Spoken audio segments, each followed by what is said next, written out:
Hello, and welcome to the Dissidents Podcast, where we talk about how we can strive for a world in which freedom and reason are at the forefront of all human society.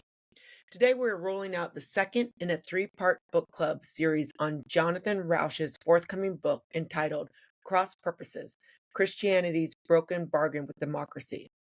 The book, made available to you by Yale University Press in early February, examines American pluralism and the role of religion in historical and modern democracy. Rauch, a self-described atheist, somewhat apologetically takes us on a journalistic and self-reflective tour of the intersection of religion and human nature. This book is a cultural, civic, and spiritual travelogue for believers and non-believers alike. Jonathan Rauch will join us for a live stream on February 6th at 7 p.m. Eastern.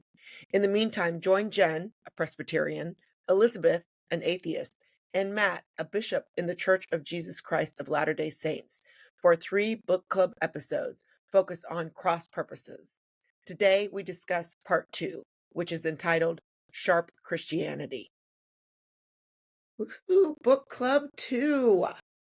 Sharp Christianity. I want to, before we even start, I have to just tell you, talking to people is exhausting, especially over issues that are so contentious. And I'm so much enjoying this conversation. I'm enjoying the take that Jonathan Rauch had and kind of opening up this conversation. But yeah, that's all I had to say. It's been really fun. So Sharp Christianity, Elizabeth. Yeah. It's opened up my mind a lot. So Elizabeth, you are the... Did you just take a cleansing breath? I did. I'm ready for sharp Christianity. Yeah. A sharp intake of breath. Yeah. So welcome back, Matt and Jen. So we build this as an atheist. That would be me. And what are you? You're what, Protestant? Presbyterian. Jen? Presbyterian. Okay, so I knew it started with a P. This is how much I care about these things, right? Yeah. And then LDS, Latter-day Saints, right? That's right. Yeah, and so we have very different perspectives here. So chapter 2 or section 2, it's longer than a chapter. I would say it's more like a section, right? Section 2 where starts on our book, which I guess is a proof, around page 37, something like that. Sharp Christianity, and he's talking about the church of fear. So he's talking about fear, and not throughout, but he kind of circles back around to that, and he also uses the words battle, or quote someone else is using the words battlefield mindset. And that sort of I think that captures sort of his main points here, at least to me. Would you agree with that? Yeah. I mean, I take sharp Christianity to mean what the way he's using that term is like the polarized, politicized version of Christianity that we're seeing now is what he's terming sharp Christianity. Mm-hmm. Yeah. And I mean, I think a lot of this resonates with me in an educational setting as well. Like I could swap out the wording and capture it. So he says just like a few paragraphs in, I think we've learned that our congregation wasn't as spiritually mature as we thought it was. And he frets about what he calls spiritual rot. And I would say that, that's something that I haven't used the term spiritual rot in terms of education, but certainly I wonder aloud sometimes, have my fellow academics forgotten their training, forgotten their scientific mission, forgotten, their training to be open-minded, to be testing a hypothesis, not looking for evidence of an existing hypothesis and that kind of thing. So I felt that connection. And I know that both of you are fairly positive about religion. What did you think of spiritual rot? Well, I would agree. Would you? That when it comes to sharp Christianity, that politicized, divisive, angry, aggressive Christianity. It lacks the depth of what I believe Christ is about, which was love, patience, long-suffering, tolerance. These things seem to be traditional, Christ-like characteristics, where the sharp Christianity, I think he's onto something. Hmm. Yeah. And like we talked about last time, I don't know if sharp Christianity is really apt for defining Christianity in general today. I mean, I think maybe it was, but I feel like I'm seeing more of what we'll get to next week is more of a thick Christianity emerging, which I'm hopeful about. I'm not hopeful about a lot of things, but I am hopeful about that. So, but that said, there is a sharp Christianity that we see, and that is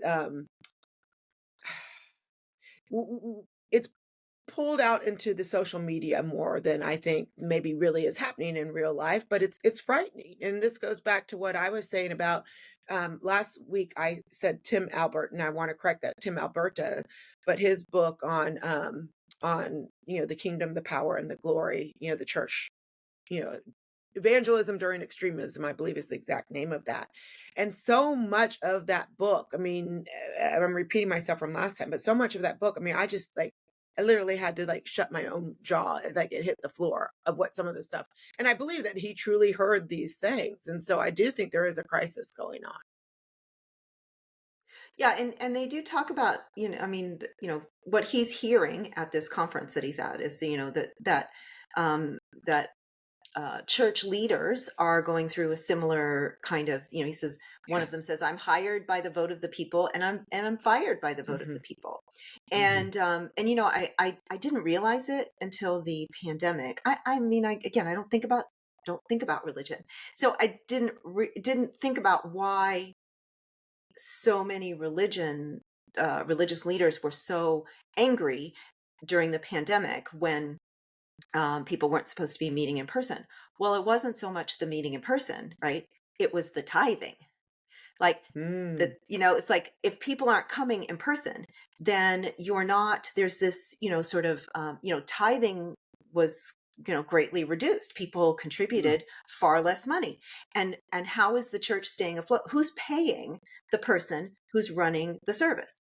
That would be the parishioners who are putting money in the basket, and so it wasn't so much about, oh, people need to be here in person. I don't know. I think that people don't necessarily need constant church, physical church in order to feel, some kind of, connection, right, with other people who are religious or their own spirituality or whatever. But it's a business, right? It is a business. And so these people need to be here and sing, even though the singing was one of those things that seemed to, proliferate, germs of all sorts, viruses in general, sort of singing in small, spaces or whatever, you catch colds and everything else that way. But they would be putting money in the basket. And so I didn't really, it makes me sad, but, it's a business, right? Well, I think if you adopt a thin Christianity paradigm and then you try to impose it through sharp Christianity, then it's obvious that it may be a business, or it may be about politics rather than about principles. And those principles that undergird democracy are not, well, commerce and those kinds of things are part of what contribute to our liberal democracy. It's not.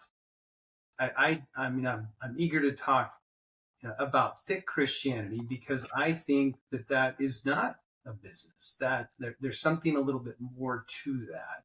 Mm-hmm. And this is where I appreciate a difference of perspective, Elizabeth, because you've talked about how you can derive some of the benefits from that the religion provides without necessarily the religion.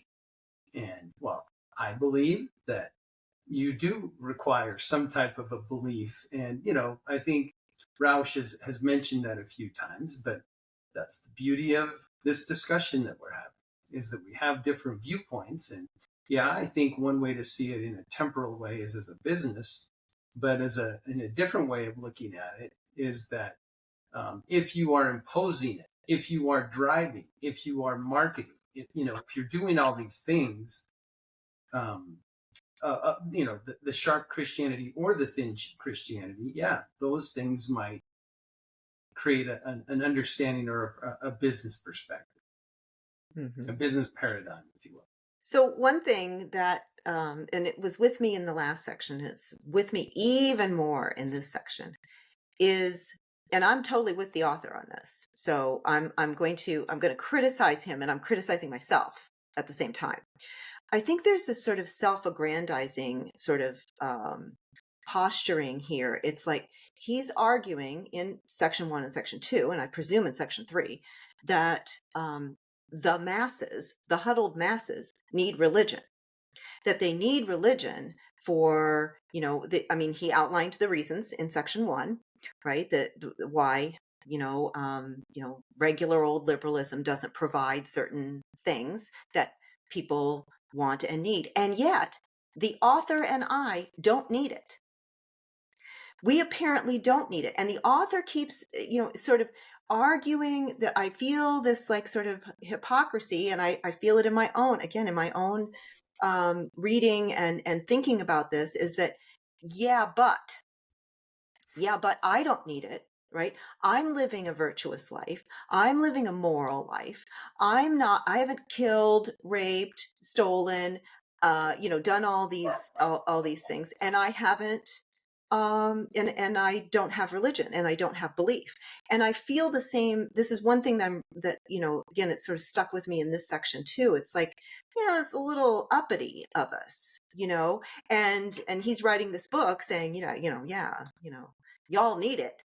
I'm good, but the rest of the world needs it. I mean, have you felt that at all? I mean, Well, go ahead, Matt. No. You go. No. Yeah.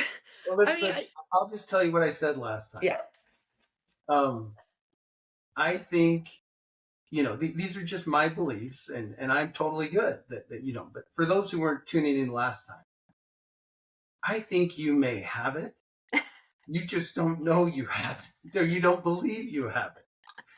There are, Rauch called it a cheat, called, belief in God a cheat. Well, that is his faith. That is his belief. And, that's okay. You get to choose what you believe, and I can still, hold you well in my heart and in my mind. And I feel, well held in your heart and mind, because we do have different beliefs on this.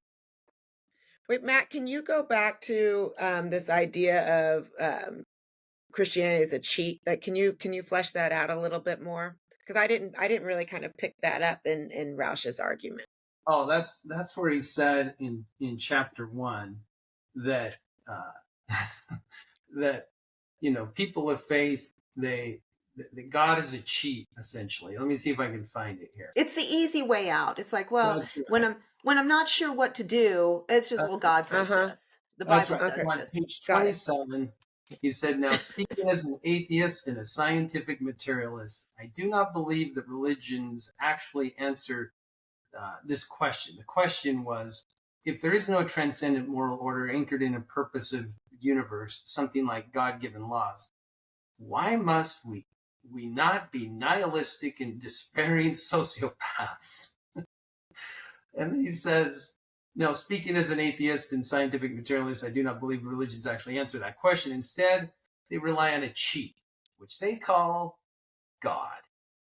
And they assume that their conclusion by simply asserting the existence of a transcendent spiritual and moral order. They invent God and then claim he solves the problem. Well, I don't know that I invent God. I just acknowledge that there's something there. I acknowledge that there's something divine in each of us. There's something divine in Elizabeth that when she's been in a downward space, and she goes and she helps a student or someone with a very difficult question or a different academic thing, she experiences something that she missed. I'm speaking for you, Elizabeth. You can clarify my recollection, but there's something divine in all of us. And anyway, that's what I'm saying. I agree with the author. I think it's like the easiest. But look, we rely on how many times, Matt, have we talked about the ethical codes in social work, right? Like Right. that's a version of that, right? The ethical codes in any of our fields. We Right. have devoted some parts of our, consciousness, and, intellectual, if you will, spiritual life to those codes of ethics. And I think I feel just as, I feel just as betrayed by a, parishioner in my field, as you do in your field when Mm. someone sort of refuses those Yep. rules. And those rules are there for as kind of a cheat. It's like, they're not there for like the easy things in life, right? They're there for the hard things, the times when you're not sure, do I report this behavior or not? Well, I have to think about the ethical codes that are associated with my clinical social work Mhm. and that kind of thing. And so they are there for the hard things, and they are there as heuristics, which that's what I would call a cheat, right? As a heuristic, God becomes a heuristic, or our religion, or our ethical codes, or whatever. Yeah. Mm. Well, I think if it is thin and it's just kind of convenient, it's a faith of convenience, Mhm. then yeah, if it hasn't been tested or tried, then yeah, it is a little bit thin. But Mhm. once you start to impose it on someone else and use coercion and force, that also I think is a cheat. That's not going to invite authentic faith. Mhm.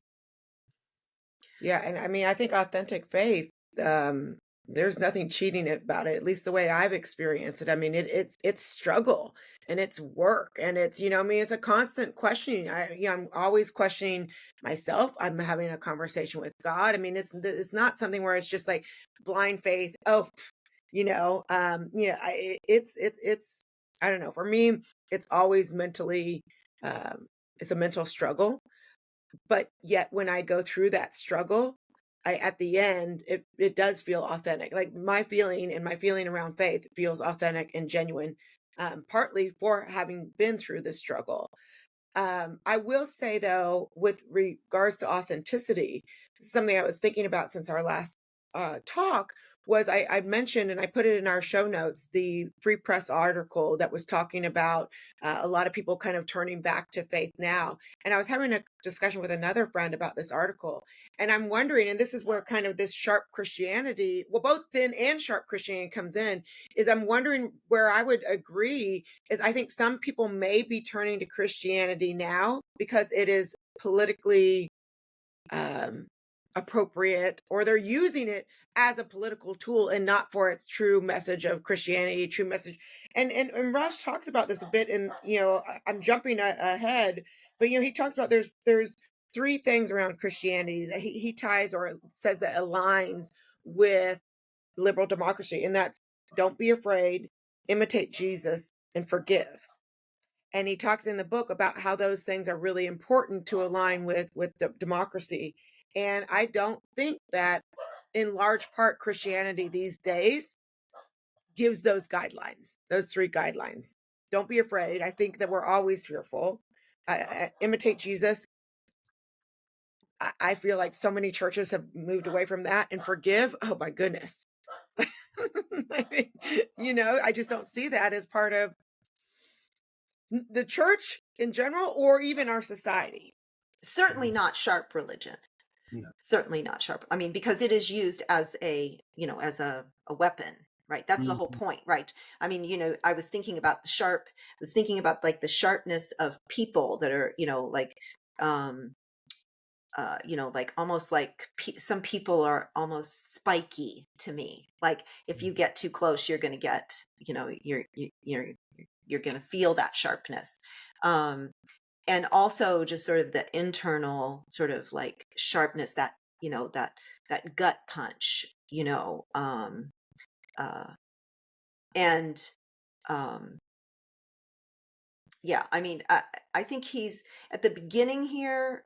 I think this maybe could have been a fourth section, because at the beginning of this section, he's still arguing, liberalism is premised on the supremacy of law and the restraint of ego, not the supremacy of self and the elevation of ego. So he's talking about sort of, you know, but when I was reading this, he's sort of suggesting that, there's sort of like the blaming of extreme left, right, of liberalism sort of consuming itself, contributing to its own demise.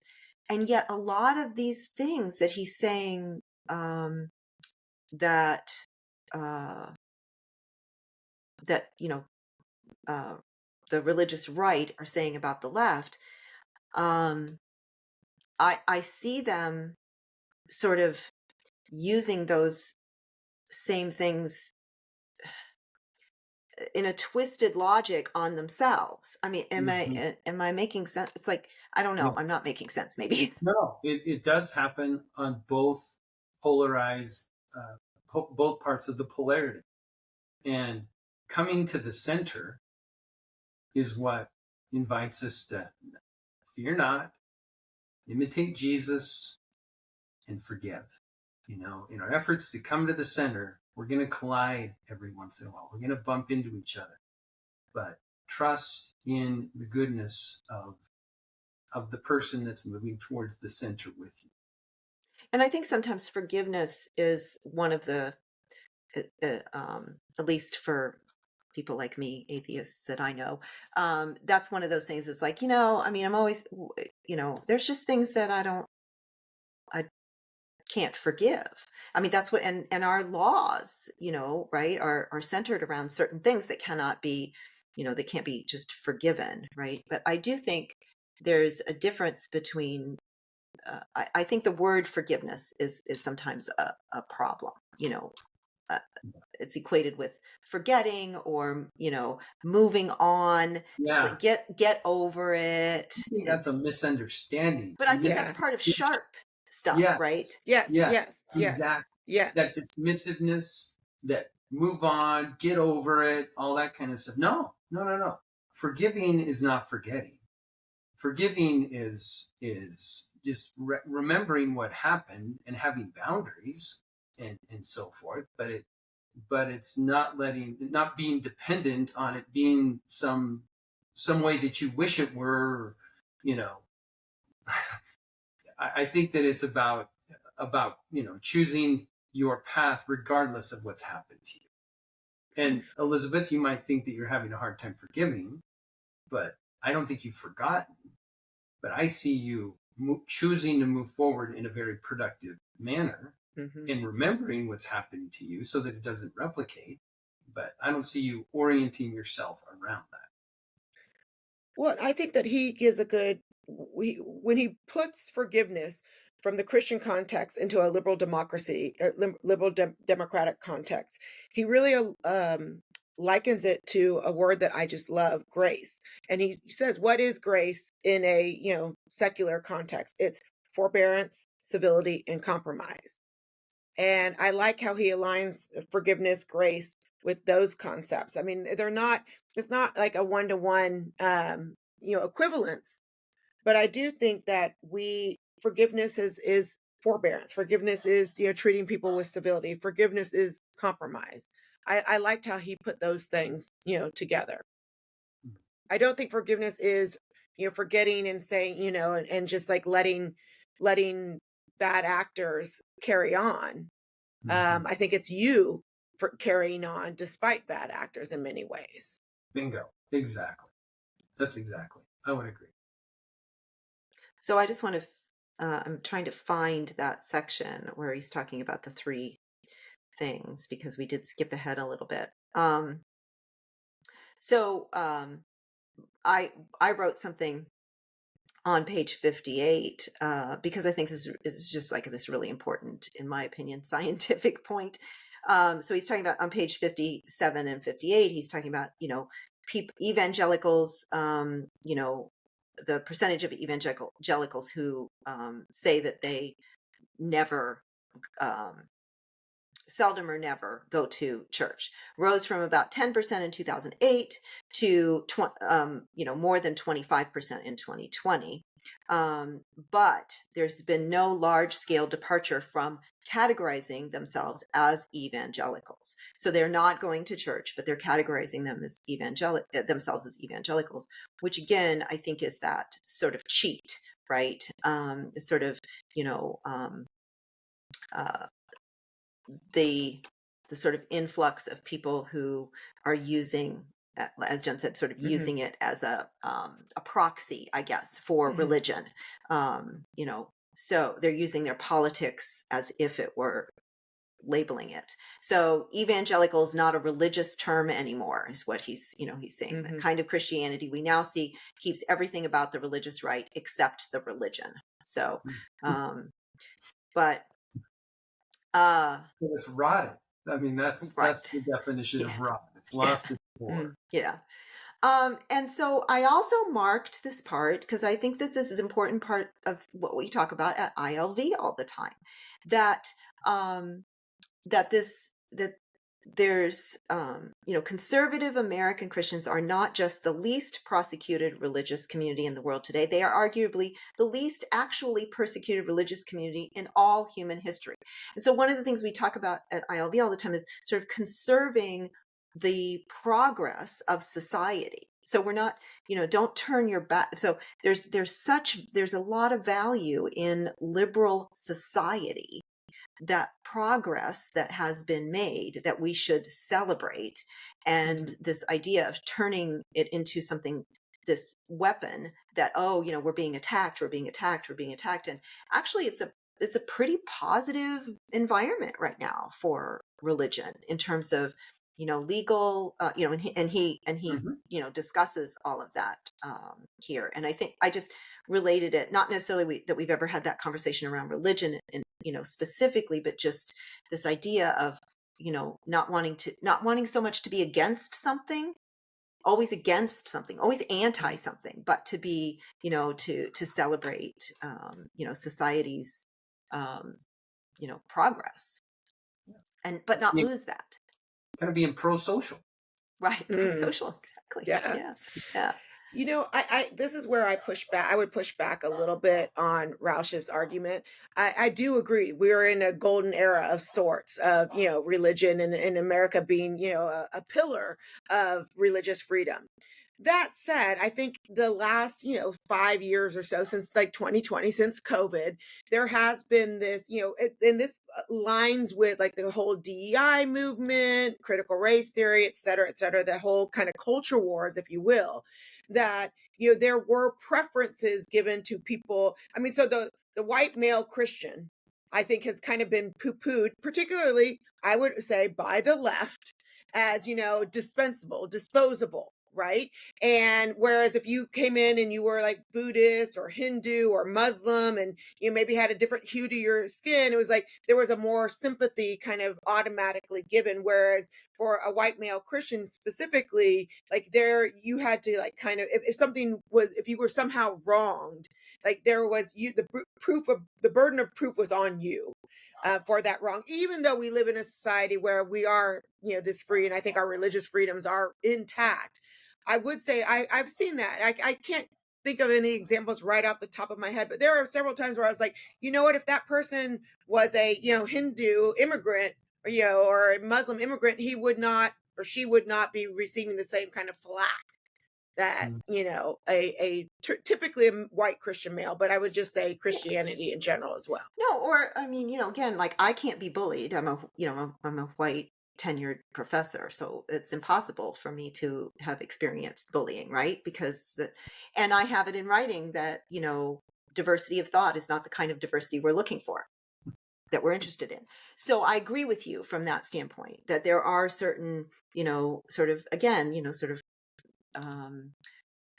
maybe historically, sort of like, oh, well, that's a historically underrepresented or a historically marginalized group, so we have to make up for that now, and and marginalize others.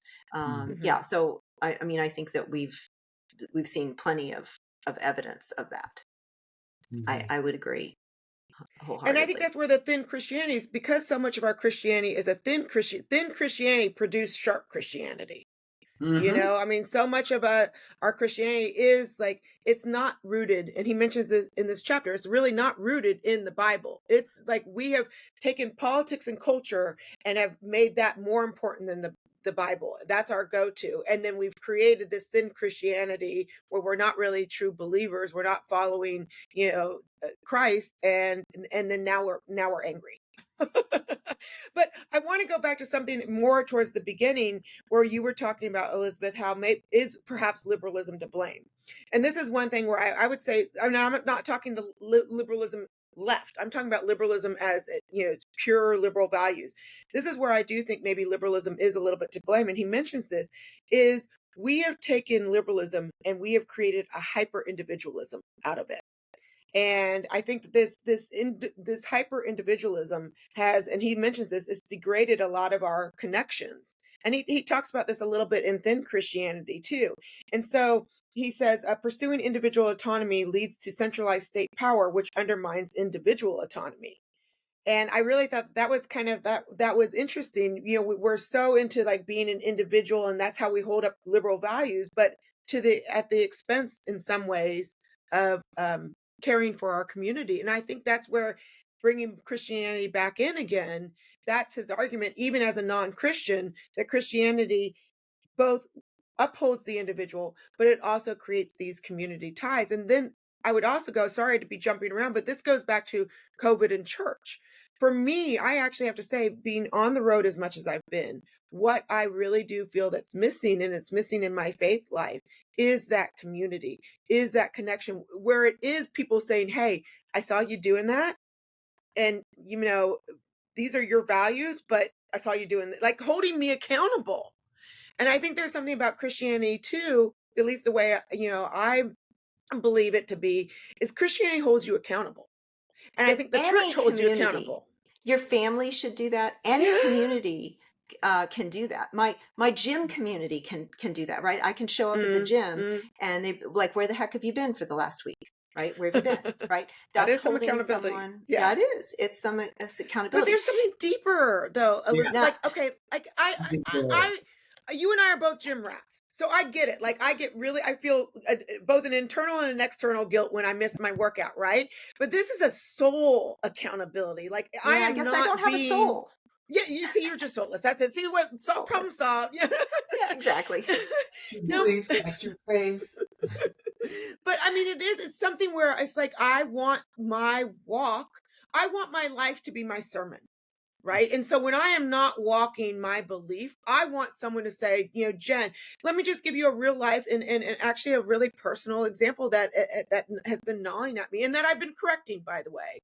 With all the stuff that's been going on in my life, I started drinking too much, and that's not the person I want to show up as in my public life. I mean, I feel like that I did it in many ways because I didn't want to be accountable to my own feelings and to my own emotions and stuff like that. But then I wasn't presenting myself as the way I wanted to be, towards other people. And it really helped me to have, I mean, to me, that's deeper than did you, work out today, right? And it helps me to have people who are walking the same walk as me go, look, this is how you're showing up. And I need that.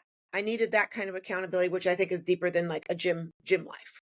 And I think if you need religion, or I think I would say you want religion to give you that structure, I mean, that's fine. I think that's totally fine, Yeah. but I don't get it. So That's all right. It's an acquired taste. You got to experience it. Here's the interesting thing, Jen, that toxic individualism that you were just describing, that is, I think, a key point, because for me, that got my attention. The other thing that got my attention is on, at the beginning of this chapter, he refers back to the first chapter of Thin Christianity. He says, I argued that secular society and religion are inherently and existentially interdependent. And at the end of chapter 1, he talked about the trade deficit and how religion, thin Christianity, has a trade deficit where it's dependent upon culture and society. It doesn't stand alone, it is dependent. And there's a theme that I see through his work here that essentially is a principle of self-reliance. And I think thick Christianity is more self-reliant rather than dependent, but it's also not necessarily toxically independent. Sharp Christianity is toxically independent. It's using force to impose a belief system. It's using coercion. And that is what I think I see the theme throughout the first 2 chapters, is these two polarized opposites that have two elements that are just battling each other. Aggressive secularism is the way that he described it in this chapter, and how that invites a backlash of sharp Christianity. Those two things are kind of codependent. And so, if it's self-reliant, it stands on its own. It's not dependent. It's not toxically independent. But that self-reliance of religion, of Christianity, the core of Christianity is an interdependence with God. It's interdependent with your fellow men. It's loving God. It's loving your fellow men, doing it even when it's hard, even when you have to, swallow a little pride and say, yeah, I've messed up. And so I'm fessing up and I want to make a change. But that theme I'm seeing in this book, seeing examples of those different types along the spectrum of dependence and self. So I think that in the same way that he's saying evangelical, Christian nationalism has has an identity that's neither religious nor national. It's sort of this, I really think I really think, Jen, what you were suggesting about liberalism and individualism, I think that you maybe are convoluting current culture, individualistic culture, with liberalism, because I think I hear a lot of that individualism coming from libertarians, right? That we have all these rights, and I have my choices. I can choose everything. I can choose. I feel like that's more cultural and more sort of social media driven. The way that people sort of have embraced this standpoint epistemology, like there's no truth except for each person's individual truth. But I also think, again, I think people more on the right embrace that also through this, through some of their, use of libertarianism as a sort of a sharp weapon against some more liberal policies. I would argue that most of I probably am more lefty than either of you, and I would say that most of us talk about more of these sort of social implications, that we really believe that while we would never embrace socialism as or communism, that there are advantages to some social policies that nations can build on, in the same way that religions embrace social policies. So there is value in socialized medicine. There's value in laws, or that, in us following the traffic laws, right? Which is a form of, of sort of socialized driving, right? Like if we go libertarian, we're going to go wherever we want, drive as fast as we want or whatever. That this idea of just sort of rejecting all, sort of social responsibility doesn't feel purely liberal or conservative. I don't know where it's coming from, but it feels more cultural than left, right, religion, non-religion. But I would agree that that's why there is a need for pluralism. That's why there's a need for opposition. That's why there's a need for diversity, because there is that giving and receiving influence. There are those things that have this tension in the therapeutic language. It's holding space for the dialectic, for the holding two truths simultaneously and honoring both of them, and recognizing that, okay, there's truth here in both of these competing principles, but they both have value. And so, yeah, traffic laws are a great example. Right. That when we exercise a little bit of restraint, we actually get where we need to go a little bit more peacefully and effectively. And that goes to the grace. Yeah, Christian grace is kind of the equivalent of secular compromise, and I would agree with that too. I definitely, as someone who identifies as a libertarian, I definitely don't identify as a libertarian without certain principles like traffic laws. Mm-hmm. Yeah. Well, and sharp Christianity is more like, hey, get on the freeway. Everything's a freeway, and we're all going in one direction. And there's no room for for other route. Every road is a freeway and it's going one direction. No, there really does need to be some bi-directional traffic. And one of the things he talked about was how within congregations, some of the people that he was talking to said, "Oh, well, they're more than they'll help people that are close in their little congregation, but they're less interested in society as a whole." That's kind of goes to that individualism. So they're very tight in group. Maybe we'll take care of our own, but when it comes to social ills, social programs, world problems like climate change or those kinds of things, not happening, not interested. So much more insular. And again, I see this on the extreme left too, this inability to think outside of your little space. And so I don't think it's purely left or right or religious or a-religious. I think it's more of a cultural trend, this just insularity, and interest only in it. If I help someone close to me, then I'll get a thank you. Then I'll get, I used to do this. We used to like adopt a family at Christmas time and that kind of stuff. I couldn't get anyone in my department to participate. And yet they can't wait to give a gift card to the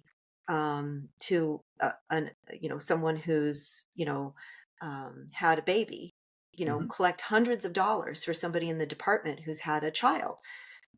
Well, that person has a full-time job, healthcare, presumably even, other help and everything. But that person is going to know that we gave to them, right? That person's going to know it. And so it's sort of a version of that, where it's, you can't get anybody to give anonymously, right? So we did it alone, we did it because of that joy. And here I get to, not spiritual, Matt, but this joy. No. But that joy of the magic of not knowing where this came from, like a child, not know, just that right now I'm getting goosebumps imagining that a child felt that magic.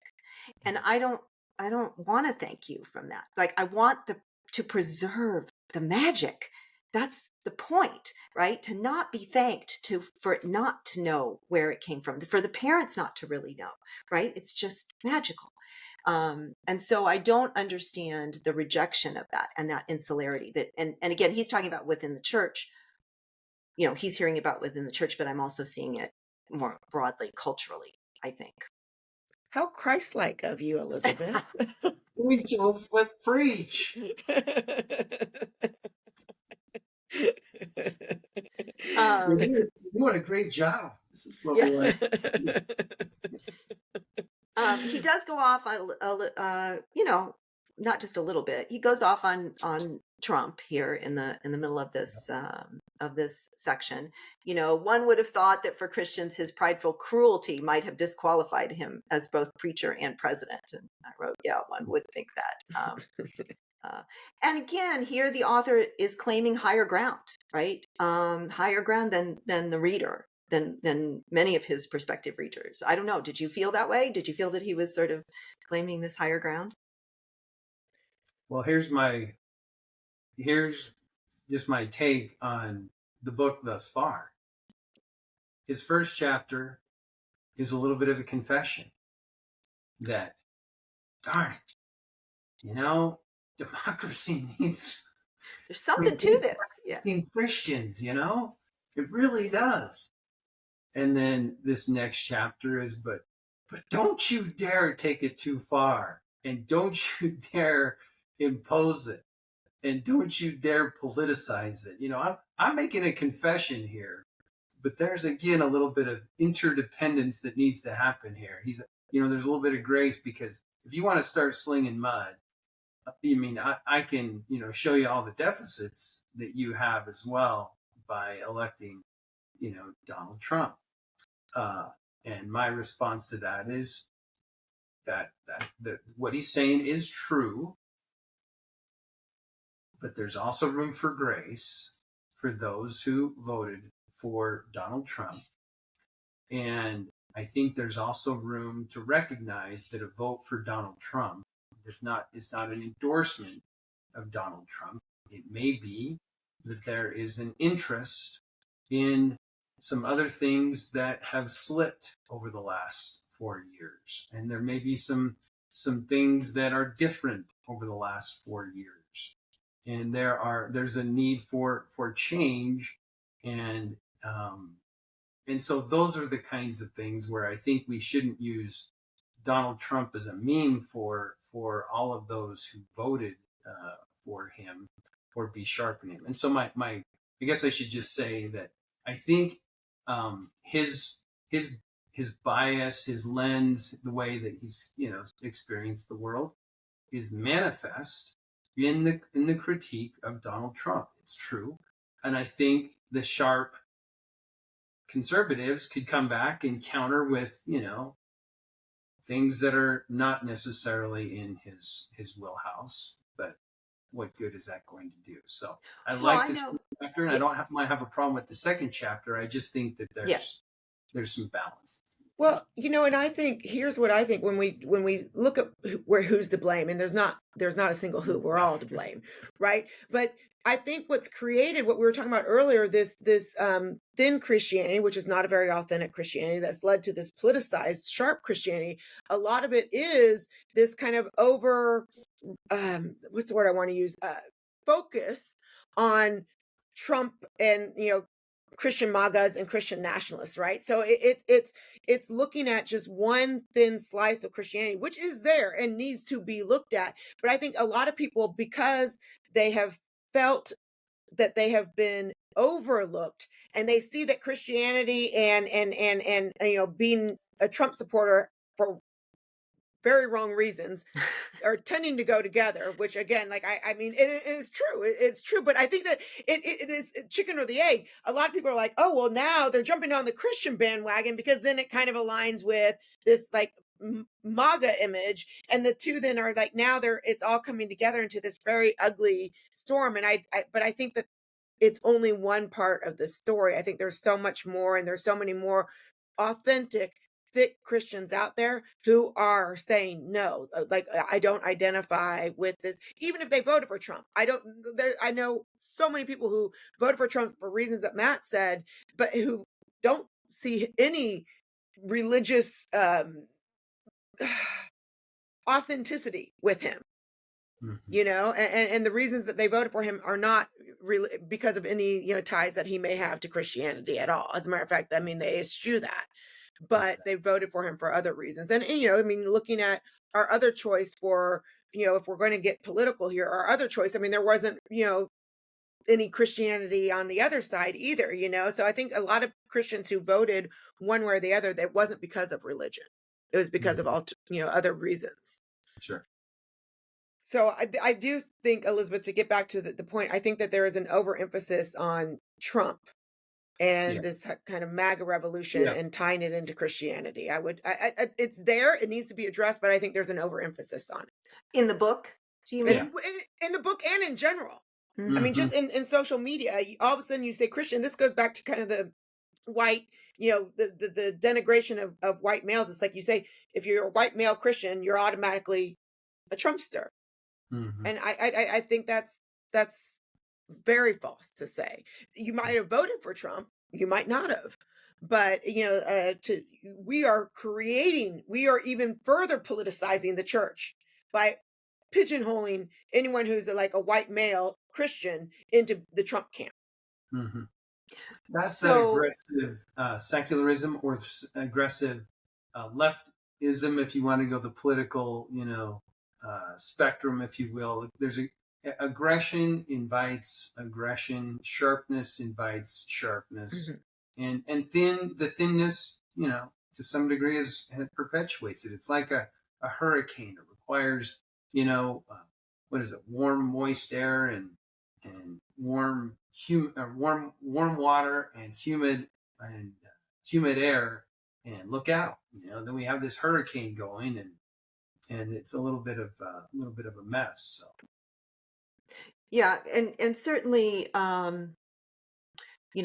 left-leaning people are not alone in that sharpness. Exactly. Because right-leaning people, they're certainly quite sharp with me, right? Yes. Because I didn't vote for Trump, and because I do think he's credibly, a felon and has other bad other qualities that make him that disqualified him in my mind to lead one of the lead any nation. So then I'm automatically assumed to have been this oh, well, you just wanted to vote for a woman, a black woman. You just wanted to vote for, you're willing to vote for any stupid woman who got her job because of her race and her, that kind of stuff. It's like, she wasn't qualified, and she only had, it's like she was chosen, as a default. She was a DEI choice, and you chose her because of all of those reasons. So, it's certainly, lefties don't have a corner on that market by any means. Good point. And immediately, speaking of the sharpness with regard to, it's like, well, I mean, the first thing that comes out of your mouth, out of a Trump voter, typically when somebody asks me, well, why wouldn't you vote for him? And it's like, well, first of all, I'm a woman. I got some issues with the way he treats women. Well, Bill Clinton, it's like the assumption is I supported sharpness. Right. Yeah. The assumption was, oh, well, you long for the Bill Clinton days, and he, and so, this, like you said, that's just like this sort of death by 1,000 cuts, just this tiny little, these little lashings, constant. The absence of grace, the absence of, the interdependence of, giving each other the benefit of the doubt and recognizing you see things or you weigh things out differently than I do. And I think what you talked about this, like this ability to recognize that there can be more than one possibility and more than one good choice and that kind of stuff.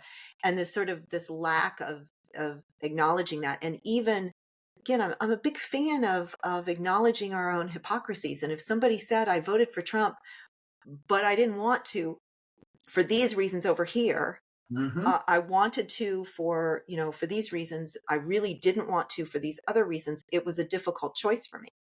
Yeah. I would actually respect that, far more. And I don't think we're Mhm. having those Mhm. conversations. No. Oh, I Right. voted for Harris for these reasons. There were reasons why I didn't, want to vote for Harris. Mhm. Whatever. Can we have those conversations anymore? I'm not sure. And I think that he's Right. bemoaning that in this Yeah. chapter. He's wishing that we could.